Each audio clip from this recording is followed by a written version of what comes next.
Okay, I'm back with a video that um, is more of an apology and being humble about what I discussed on my channel. So I want to be accurate and precise. This goes to Dr. Dunbar and anyone who was listening to the stream on my channel the other day. When he mentioned a particular gene known as g6pd. So, g6pd or glucose 6 phosphate dehydrogenase um, is a gene that he is very interested in, as I can tell. And I wanted to apologize to him because I really thought that I was looking at a different gene when he mentioned it. And when I saw it on the screen, I thought I was seeing something else. So, what I thought I was seeing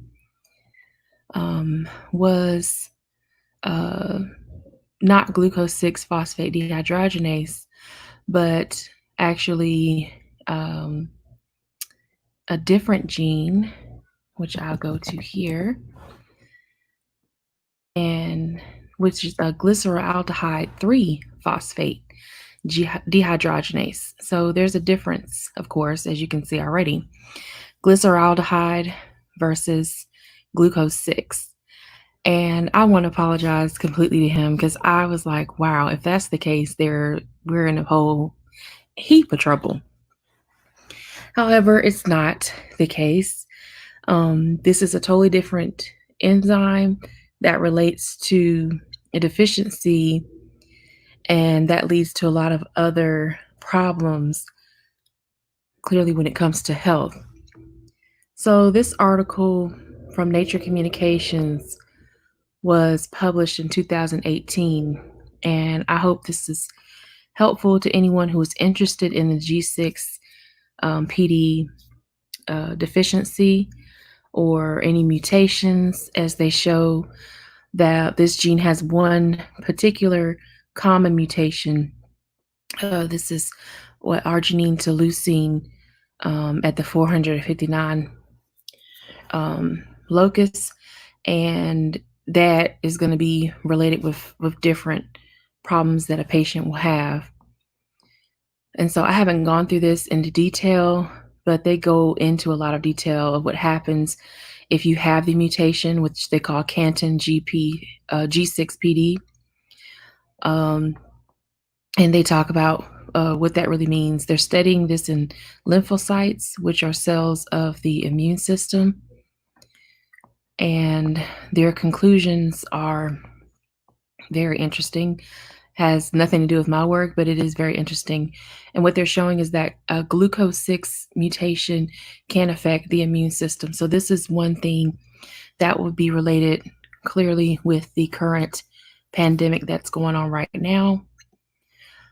I also found a letter to the editor for Elsevier through Science Direct.